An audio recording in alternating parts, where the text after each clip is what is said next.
God has given us many gifts. The question is, how can we use these gifts to better serve God and others? For me, my gifts became apparent through my children and the ways they became involved in the church during their childhood.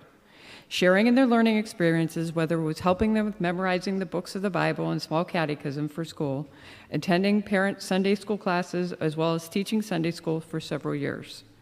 By helping during VBS, I was able to watch and help them learn more about God, as well as grow from his teachings and their service as they became older. Once they became members, getting involved in whatever ways they decided to serve the church helped me to realize what ways I could better serve God.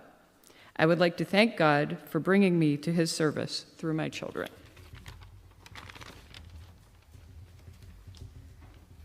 Well, as you can tell, we're two different people. She writes everything down so she's got it memorized. I wing it. Basically, we were asked to present something of our past, our present, and the future. Real briefly, my past, I've grown up in a Lutheran congregation my whole entire life. I remember 5th grade catechism, joining Luther League, being involved in that when I got into college. My family has already moved out of the area, which was in the Youngstown area, but I still stayed with my church, even while I was going through college. I ended up just becoming an usher. I felt kind of awkward just sitting in the pew by myself, no family members, even though I knew almost everybody there because I grew up with everybody. I just felt that maybe my talent might have been better in the back, helping them pass out envelopes, doing the offering and helping people who needed, where the bathrooms were and stuff, anybody who was new. So my talents kind of changed a little bit in that fashion. Eventually, I ended up moving away, obviously, and went to college. And it wasn't until basically started having kids that, because I bounced around so much, that I really didn't find a congregation. So that kind of brings me to the present, where we found this church and this congregation. It was through my brother, some of you may remember him, Richard and Lisa, that they basically said, okay, my oldest was about 3-4 years old, sorry, and they basically said, okay, we're picking her up, we're taking her to Sunday school, and if you want her back, you come get her. So that was kind of tough. We were debating whether we wanted her back or not. We decided it was best that we go get her. And then that's how we end up coming into this church, was through my brother and through the people who we met here. So that became somewhat of the present that we are now.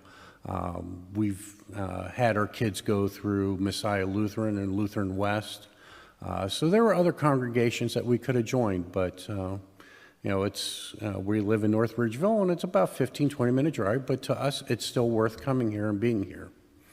Now, the part about being the future. I've always believed that the future is what we've been learning the last handful of weeks, which is the kids. As we look around, we kind of joke to ourselves that we're the new people that are coming through, and we're not that young either. So we need to have the youth, the grandkids, and everybody else getting involved, staying involved. And the trick is what are we going to do to get them involved, to get them set up and stuff? And that's always been the trick. That's always been the big part of it, because my kids have grown up. They're all over the state right now. So they're not coming back here, but what about everybody else's? What can I do to help? And then that's the big thing. What can we do to make our kids feel welcome to be here, part of this church? And that's where I'm going to ask everybody to kind of take a look at themselves and just kind of figure out, what is it that we can do to make the kids that are 13, 15, 17, 10, what are we going to do to make them feel welcome and want to stay in the church? That's the big challenge, and that's where I think we need to be on that. And that's my part of the stewardship. Thank you.